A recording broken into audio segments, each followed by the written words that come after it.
Purse ಇದಕ್ಕೆ daily routine ಇರ್ತದೆ sir ನಿಮ್ಮದು? ಬೇಡಪ್ಪ ಬೇಡ, ಅಲ್ಲೇ ಹೋಗ್ತೀನಿ ನಾನು ಡೈಲಿ. ನಮಗೆ ಇವಾಗ ಏನಾಗ್ತದೆ, ಒಂದು ಚಾನಲ್ ಕೊಟ್ಟರೆ ಎಲ್ಲ ಗಲಾಟೆ ಮಾಡ್ತಾರೆ, ಅದಕ್ಕೆ. ಆಯಿತು, ನಮ್ಮದು ಸಿಟಿ ಬರೋದು, ನಮ್ಮದು ಇದು ಸಿಟಿ ಬರೋದು, ಇವರು ಕಾರ್ಪೊರೇಟ್.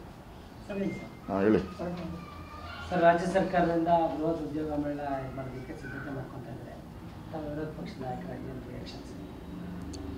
ಸರ್ಕಾರದ ಹತ್ರ ಹಣ ಇಲ್ಲ. ಫಸ್ಟು ಉದ್ಯೋಗ ಮೇಳ ಮಾಡೋಕ್ಕೂ ಆ ಕಾರ್ಯಕ್ರಮಕ್ಕೆ ಆಯೋಜನೆ ಮಾಡೋಕ್ಕೂ ಅವ್ರ ಹತ್ರ ಹಣ ಇಲ್ಲ. ಎಲ್ಲ ನಾವು ಫ್ರೀ ಕೊಡ್ತೀರಿ ಅಂತೇಳಿ ಇವತ್ತು ಕಳೆದ 7 ತಿಂಗಳಿಂದನೂ ಕೂಡ ಒಂದೇ ಒಂದು ರಸ್ತೆನೂ ಕೂಡ ಡೆವಲಪ್ ಮಾಡಿಲ್ಲ, ಒಂದು ಕಾಮಗಾರಿ ಆಗಿಲ್ಲ, ಒಂದು ಸ್ಕೂಲ್ ಕಟ್ಟಿಲ್ಲ, ಆಸ್ಪತ್ರೆ ಕಟ್ಟಿಲ್ಲ. ಸುಮ್ಮನೆ ಪಾರ್ಲಿಮೆಂಟ್ ಎಲೆಕ್ಷನ್ ಬರ್ತಾಯಿದೆ, ಮತ್ತೆ ಮೋದಿಯವರು ಪ್ರಧಾನಿ ಆಗ್ತಾರೆ ಅನ್ನೋ ಭಯಕ್ಕೆ ಈ ಥರ ಕಣ್ಣೊರೆಸುವಂಥ ಒಂದು ಮೇಳವನ್ನು ಮಾಡ್ತಾಯಿದ್ದಾರೆ. ಕಾಂಗ್ರೆಸ್ ಯಾವತ್ತೂ ಕೂಡ ಜನರ ಪರವಾಗಿ ನಿಂತೇ ಇಲ್ಲ. ಹಣ ಮಾಡಿ ದುಡ್ಡು ಹೊಡೆಯುವಂಥದ್ದಕ್ಕೆ ಅವ್ರ ಸ್ಕೀಮ್ಗಳು ಅಷ್ಟೇ. ಅದರಿಂದ ನನಗನ್ನಿಸ್ತದೆ ಈ ಉದ್ಯೋಗ ಮೇಳ ಸುಮ್ಮನೆ ಪೊಲಿಟಿಕಲ್ ಗಿಮಿಕ್ ಅಷ್ಟೇ. ಅದರಿಂದ ಏನು ಉಪಯೋಗ ಇಲ್ಲ. ಯಾಕಂದರೆ ಅವ್ರ ಹತ್ರ ಏನು ಉದ್ಯೋಗ ಮೇಳ ಆಯೋಜನೆ ಮಾಡಬೇಕಾದ್ರೆ,